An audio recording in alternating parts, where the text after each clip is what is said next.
Welcome, curious minds, to the deep dive. Today, we're taking a bit of a different path. We're heading into the shadows, really, looking at the unexplained and, frankly, the truly terrifying. We've pulled together a collection of real, first-hand accounts, stories that will probably challenge your sense of what's possible, might make you look over your shoulder tonight. These aren't just campfire tales. They're unsettling glimpses into things that really happen to people. It's always fascinating how the most disturbing stories are often the ones rooted firmly in reality, isn't it? There's a kind of primal fear, I think, that wakes up when you realize these encounters aren't fiction. They're these moments where the ordinary just suddenly twists into something chilling. It forces you to question what might actually lie beyond our everyday understanding. Indeed it does. And our journey today starts with what seemed like just an innocent hunting trip, but it quickly devolved into an encounter with something unseen, something deeply unnerving. Okay, so our first story. This comes from a hunter. He's in central Arkansas. His family has this cabin built back in '84 near Mena. It was their regular spot for deer season. So about 2 years ago, he goes up for a preseason muzzleload hunt with a couple of friends, Austin and Cody. They're out scouting, maybe a mile from the cabin, looking for deer sign, that kind of thing. And he stumbles upon this pile of rocks, takes a closer look. Turns out it's a grave, belongs to a man named Ed Crane. Finding a grave out in the woods is always a bit unsettling. Yeah, but they weren't really scared, or just curious, Snapped a few photos, headed back.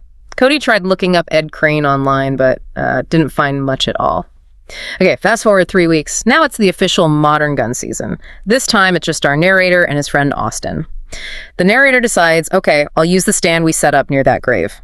He leaves the cabin super early, 4:45 a.m., for this 1.5 mile walk in the dark. Something he says he's done since he was 9. Knows the area well. Right, familiar territory makes what happens next even more jarring. Exactly. So the sun starts coming up, maybe around 7 a.m. He can just make out the shape of the grave, that mound of rocks, maybe 30 yards away. Then he sees movement. Common when you're hunting, right? He turns to look. Nothing. Then he hears it. From behind him, a whisper scream. Almost couldn't hear it. Hey! Yeah. He said it made him physically jump. He spins around, clicks on his headlamp, scans everywhere for a good 5-6 minutes, sees absolutely nothing. He's shaking now, tries to radio Austin, no response, nothing. For like 20 minutes, he keeps trying the radio, looking back and forth, trying to figure it out. Eventually, he kind of calms himself down, tells himself it was just in his head, playing tricks. The mind trying to rationalize something inexplicable. Right. But then the fog starts burning off. It's full daylight now. He hears it again. Hey, Caleb, his actual name. Oh, that's different. That's direct. Yeah, same whisper scream voice. That was it for him. Done. He grabs his bag, his gun, so fast he actually leaves his radio clicked to the stand, scrambles down the ladder, almost slips, and just speed walks, basically runs, back to the cabin, constantly glancing back. Austin's still out hunting. When he finally gets back, he's confused. He asks our narrator, hey, were you screaming into the radio earlier? Oh. So the narrator tells him the whole story, what happened. And as they're talking, Austin's radio, still clipped to his belt, starts making this sound, described as an incoherent screeching sound. Not static, he was clear about that. Not static. No, he said it sounded organic, like some kind of animal. That's bizarre. And deeply unsettling. They listened intently, apparently, for the rest of the day, but it never happened again. Later that week, their other friend, Cody, comes up. The narrator goes back to the stand with Cody to find his radio. Gone. Nowhere to be found. Unsurprisingly, they don't hunt in that spot anymore, or even go past the gate in that direction. What strikes me here is the clear escalation. It starts ambiguous, maybe explainable. An old grave, a weird sound. But then it becomes personal, his name. And then there's the physical element, the radio sound, and his own radio vanishing. That moves it beyond just auditory hallucination, doesn't it? It suggests some kind of tangible interaction, something truly unexplainable took place. The missing radio is a chilling detail. Yeah, that missing radio really sticks with you. Okay, our next account. This one takes us somewhere completely different. A cold December night, a train station, and it plunges us right into a silent pursuit. So the narrator and his friends, Todd and Tristan, were bored one night, decided to head to a local train station platform just to hang out, take some pictures, goof off. The mood was light, lots of jokes, laughter. After a while, it's getting cold, so they start walking back to their car. This involves crossing a long footbridge over a canal. They're walking single file, narrator's in front, Todd and Tristan behind him. Kristen says something funny. The narrator turns back, still walking, laughing, and that's when he sees him. A man, just feet behind Tristan. Look, maybe late 30s, dirty face, wearing a black and white plaid shirt, ball cap, arms down at the sides, one hand holding a cigarette, but the other hand, clear as day, he says, holding a large kitchen knife. Oh, wow. Instant dread. Yeah, his blood ran cold. He whips back around, pretends he didn't see him. Fight or flight kicks in immediately. He just starts speed walking towards the end of the bridge. He's hoping his friends will just get the hint, follow his lead. Thankfully, they do. They match his pace. But so does the man with the knife.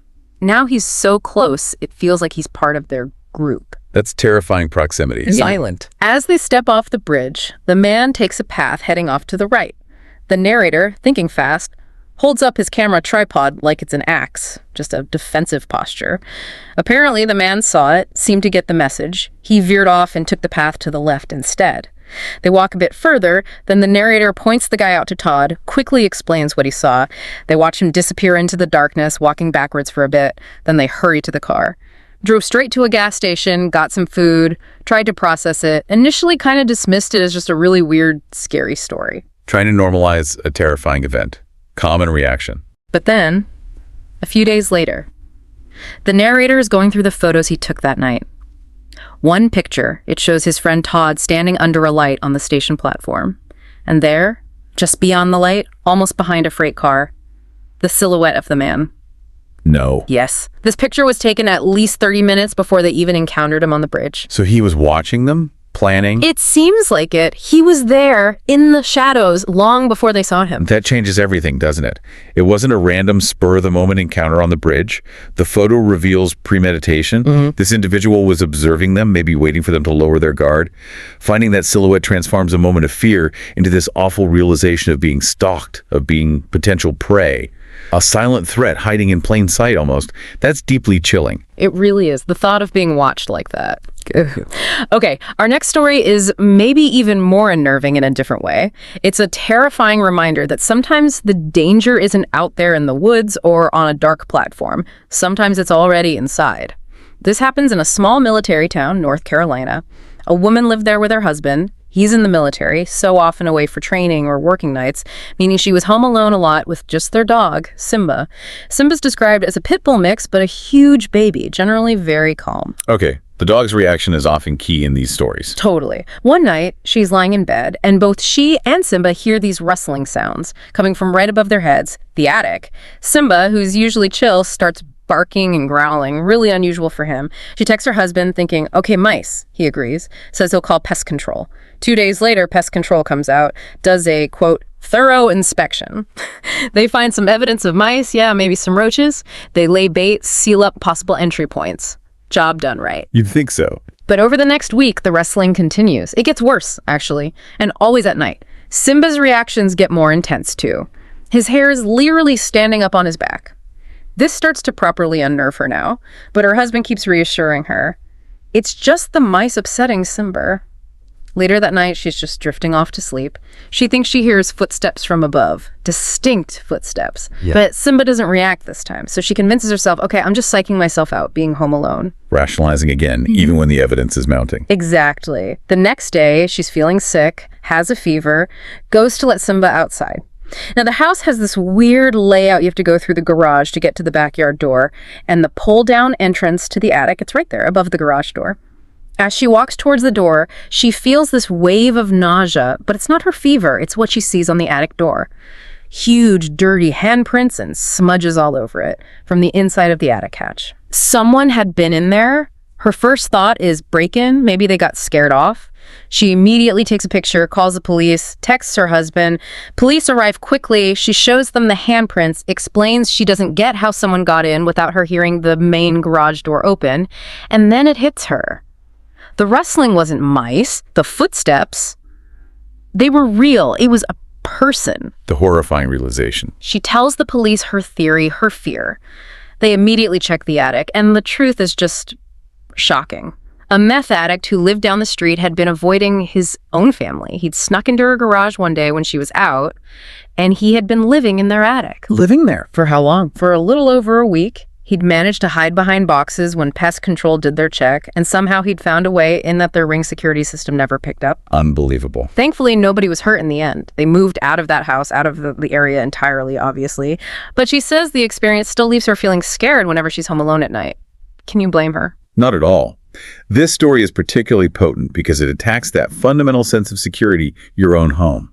The subtle signs building up, the dog's instinctual fear being dismissed, and then the ultimate discovery of a hidden invader. It just highlights how vulnerable we can feel even in the place we think is safest. It's a true invasion, not just of space, but of peace of mind.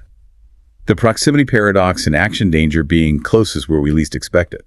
That idea of being blind in your own sanctuary is deeply chilling. Okay, moving on.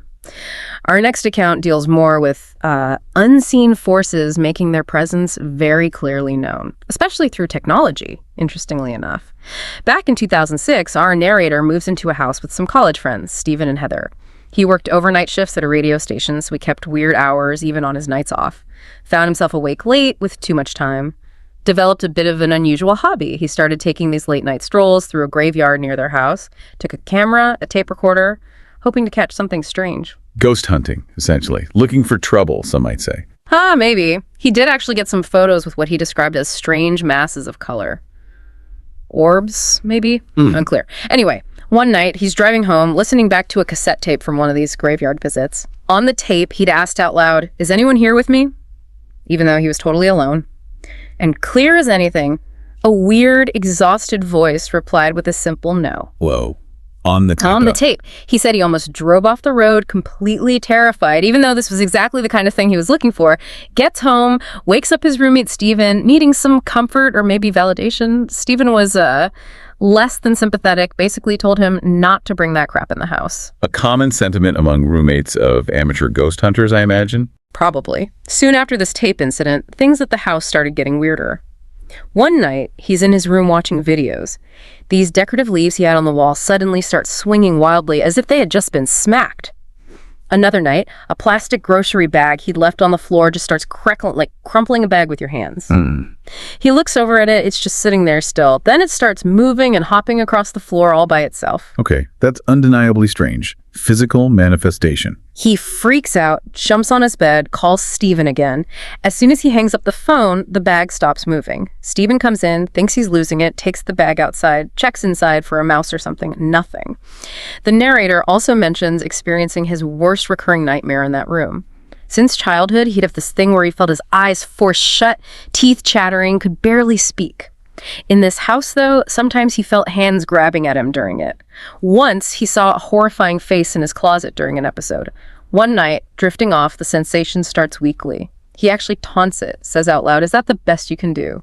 Probably not the wisest move. Apparently not. It immediately grew incredibly powerful. A 30-second struggle where he couldn't move, felt his body spinning. He still doesn't know if it was just intense sleep paralysis or if something else was actually in the room with him. Then, one morning, really early, like 5 a.m., huge footsteps shake the entire house, thudding. Everyone else is asleep.